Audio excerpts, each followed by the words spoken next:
Sejarah. Menurut sejarah, Jazirah Gorontalo terbentuk kurang lebih 400 tahun lalu dan merupakan salah satu kota tua di Sulawesi selain Makassar, Parepare dan Manado. Gorontalo pada saat itu menjadi salah satu pusat penyebaran agama Islam di Indonesia Timur, yaitu dari Ternate, Gorontalo, Bon. Seiring dengan penyebaran agama tersebut, Gorontalo menjadi pusat pendidikan dan perdagangan masyarakat di wilayah sekitar seperti Bolaang Mongondo, Sulut Buol Toli-Toli, Luwuk Banggai, Donggala, Sulteng, bahkan sampai ke Sulawesi Tenggara. Gorontalo menjadi pusat pendidikan dan perdagangan karena letaknya yang strategis menghadap Teluk Tomini, bagian selatan, dan Laut Sulawesi, bagian utara. Kedudukan kota kerajaan Gorontalo mulanya berada di Kelurahan Hulawa, Kecamatan Telaga sekarang, tepatnya di pinggiran Sungai Bolango. Menurut penelitian, pada tahun 1024 hak kota kerajaan ini dipindahkan dari Kelurahan Hulawa ke Dungingi, Kelurahan Tuladenggi, Kecamatan Kota Barat sekarang. Kemudian di masa pemerintahan Sultan Botutihe, kota kerajaan ini dipindahkan dari Dungingi di pinggiran Sungai Bolango ke satu lokasi yang terletak antara dua kelurahan, yaitu Kelurahan Biawau dan Kelurahan Limbabe. Dengan letaknya yang strategis yang menjadi pusat pendidikan dan perdagangan serta penyebaran agama Islam, maka pengaruh Gorontalo sangat besar pada wilayah sekitar. Bahkan menjadi pusat pemerintahan yang disebut dengan Kepala Daerah Sulawesi Utara Afdeling Gorontalo, yang meliputi Gorontalo dan wilayah sekitarnya seperti Buol Toli-Toli dan Donggala dan Bolaang Mongondo. Sebelum masa penjajahan, keadaan daerah Gorontalo berbentuk kerajaan-kerajaan yang diatur menurut hukum adat ketatanegaraan Gorontalo. Kerajaan-kerajaan itu tergabung dalam satu ikatan kekeluargaan yang disebut Pohalaa.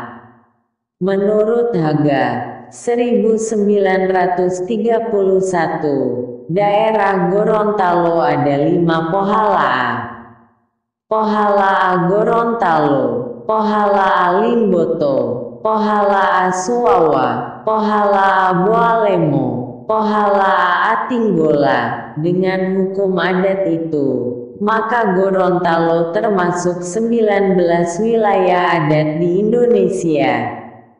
Antara agama dengan adat di Gorontalo menyatu dengan istilah adat bersendikan syara dan syara bersendikan kitabullah. Pohalaa Gorontalo merupakan pohalaa yang paling menonjol di antara kelima pohala tersebut. Itulah sebabnya Gorontalo lebih banyak dikenal. Asal-usul nama Gorontalo terdapat berbagai pendapat dan penjelasan, antara lain berasal dari Kulon Talanio, nama salah satu kerajaan yang dipersingkat menjadi Ulontalo. Berasal dari Kuololontalango, yang artinya orang-orang Goa yang berjalan lalu lalang. Berasal dari Kulon Talangi, yang artinya lebih mulia. Berasal dari Kulualotola, yang artinya tempat berkembangnya ikan gabus. Berasal dari Pongolatalo atau Puulatalo, yang artinya tempat menunggu. Berasal dari Gunung Telu, yang artinya 3 buah gunung. Berasal dari Kunto, suatu tempat yang senantiasa digenangi air. Jadi asal-usul nama Gorontalo. Arti katanya tidak diketahui lagi. Namun jelas kata Kulondalu hingga sekarang masih hidup dalam ucapan orang Gorontalo dan orang Belanda karena kesulitan dalam mengucapkannya, diucapkan dengan Horontalo dan bila ditulis menjadi Gorontalo. Pada tahun 1824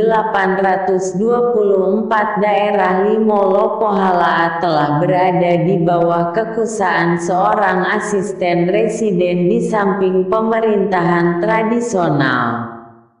Pada tahun 1889 sistem pemerintahan kerajaan dialihkan ke pemerintahan langsung yang dikenal dengan istilah Retatre Bestur.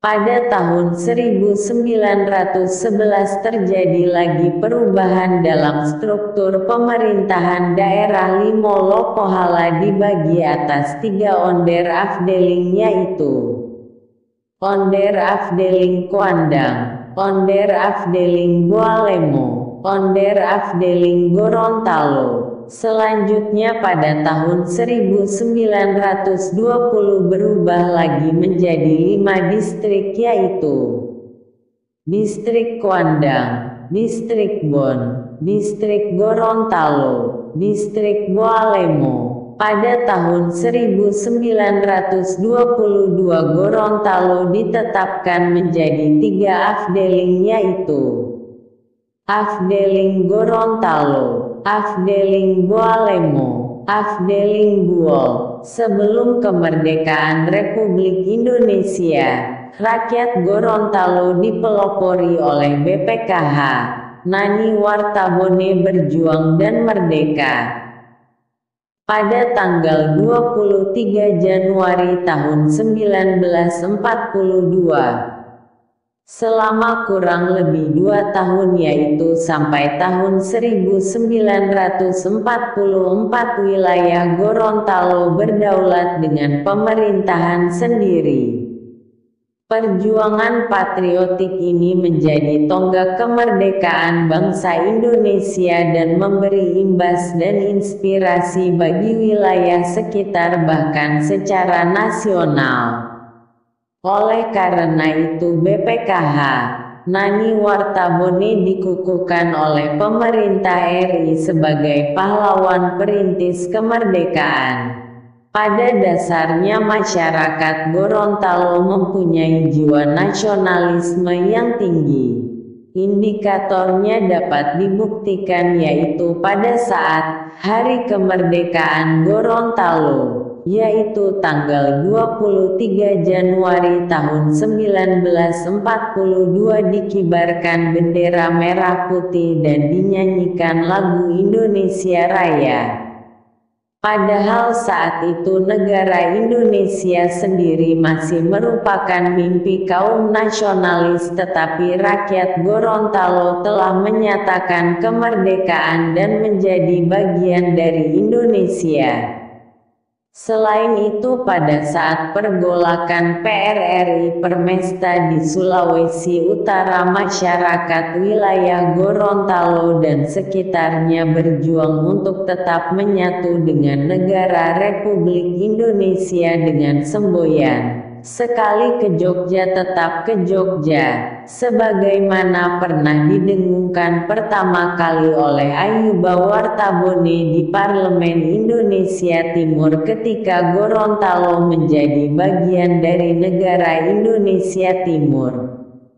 Sistem Pemerintahan di daerah Gorontalo pada masa perkembangan kerajaan-kerajaan adalah bersifat monarki konstitusional, yang pada awal mula pembentukan kerajaan-kerajaan tersebut berakar pada kekuasaan rakyat yang menjelmakan diri dalam kekuasaan linula, yang sesungguhnya menurutkan asas demokrasi. Organisasi pemerintahan dalam kerajaan terbagi atas 3 bagian dalam suasana kerjasama yang disebut Buatula Totolu, yaitu Buatula Bantayo, dikepalai oleh Bate yang bertugas menciptakan peraturan-peraturan dan garis-garis besar tujuan kerajaan. Buatula Bubato, dikepalai oleh Raja Olongia, dan bertugas melaksanakan peraturan serta berusaha mensejahterakan masyarakat. Buatula Bala, yang pada mulanya dikepalai oleh Pulubala, bertugas dalam bidang pertahanan dan keamanan. Olongia Lolipu, Maharaja Kerajaan, adalah kepala pemerintahan tertinggi dalam kerajaan tetapi tidak berkuasa mutlak.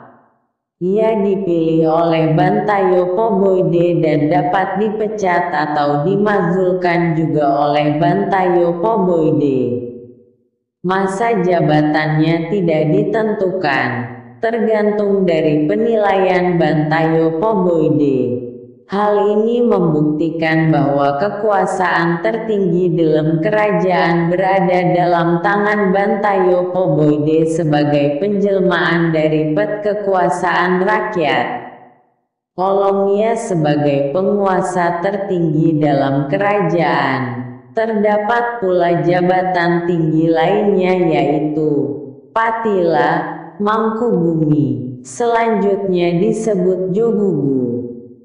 Wulea Lolipu, Marsa oleh setingkat dengan camat. Di samping Olongia dan pembantu-pembantunya sebagai pelaksana pemerintahan sehari-hari terdapat suatu badan musyawarah rakyat Bantayo Poboide, yang diketuai oleh seorang Bate. Setiap kerajaan mempunyai suatu Bantayo Poboide yang berarti bangsal tempat bermusyawarah. Di dalam bangsal inilah diolah dan dirumuskan hal-hal sebagai berikut.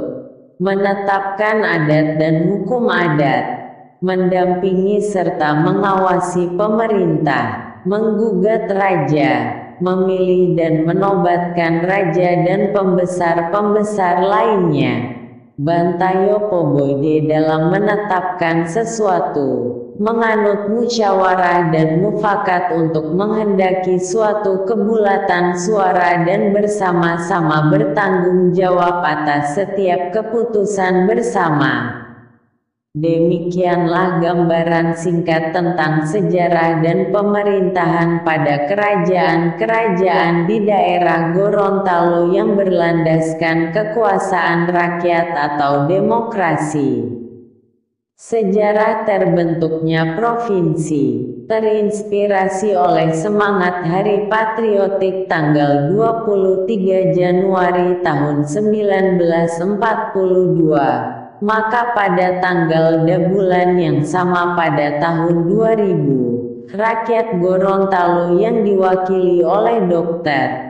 Ir. Nelson Pomalingo, MPD ditemani oleh Natsir Moduto sebagai Ketua Panitia Persiapan Pembentukan Provinsi Gorontalo Tomini Raya, P4GTR, serta sejumlah aktivis atas nama seluruh rakyat Gorontalo mendeklarasikan berdirinya Provinsi Gorontalo yang terdiri dari Kabupaten Gorontalo dan Kota Gorontalo terlepas dari Sulawesi Utara, sebagaimana tercantum dalam Undang-Undang Nomor 10 Tahun 1964.